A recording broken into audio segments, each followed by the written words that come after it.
চোৰৰ উপদ্ৰৱত অতিষ্ঠ হৈ ওলাই আহিল বশিষ্ঠৰ গণেশ নগৰবাসী। চোৰ ধৰিব নোৱাৰা স্মাৰ্ট আৰক্ষীৰ বিৰুদ্ধে ক্ষুব্ধ হৈ পৰে ৰাইজ।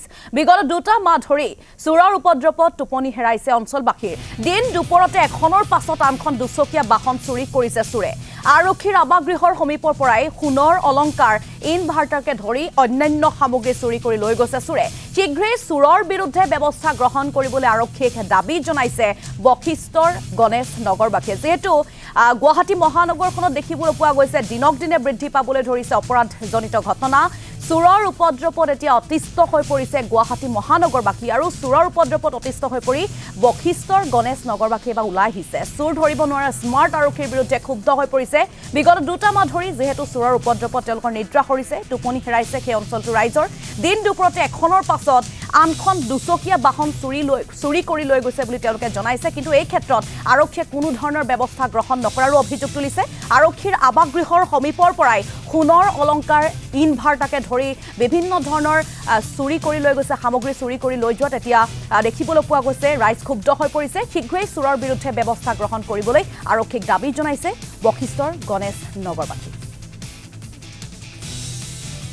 পূজা চাব গৈছিলোঁ লক্ষী মন্দিৰত। তো যাৰ সময়ত 10-15 মিনিটৰ ভিতৰত বাইকখন চুৰ হ'ল। তো বশিষ্ঠ থানাত মই FIR দিলোঁ। FIR দিয়াৰ পিছত তেওঁলোকে মানে একশ্যন ল'ম বুলি ক'লে, বাট এতিয়ালৈকে তেওঁলোকৰ কোনো শব্দ মানে নাই, কোনো সঁহাৰি পোৱা নাই। তো মই থানাত যাওঁ, যাই কিনে তেওঁলোকৰ মোৰ যোনজন SI তেওঁক খবৰ কৰোঁ।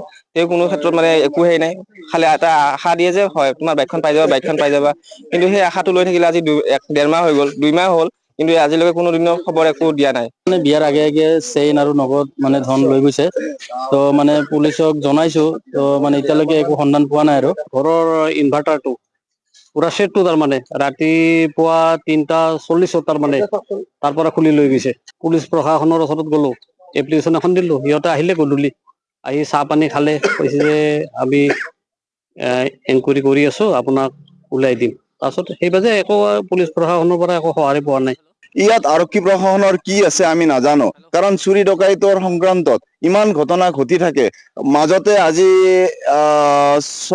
এবছৰৰ ভিতৰত গণেশ নগৰ, লতাকাটা এই অঞ্চলত গধূলি মানে ঘৰে ঘৰে চুৰি হয়। এতিয়া সেই চুৰিটো অলপ বন্ধ হোৱা যেন দেখা পোৱা গৈছে, কিন্তু এতিয়া মেইন এই গাড়ী চুৰিটো বহুত ডাঙৰ ঘটনা ঘটিছে।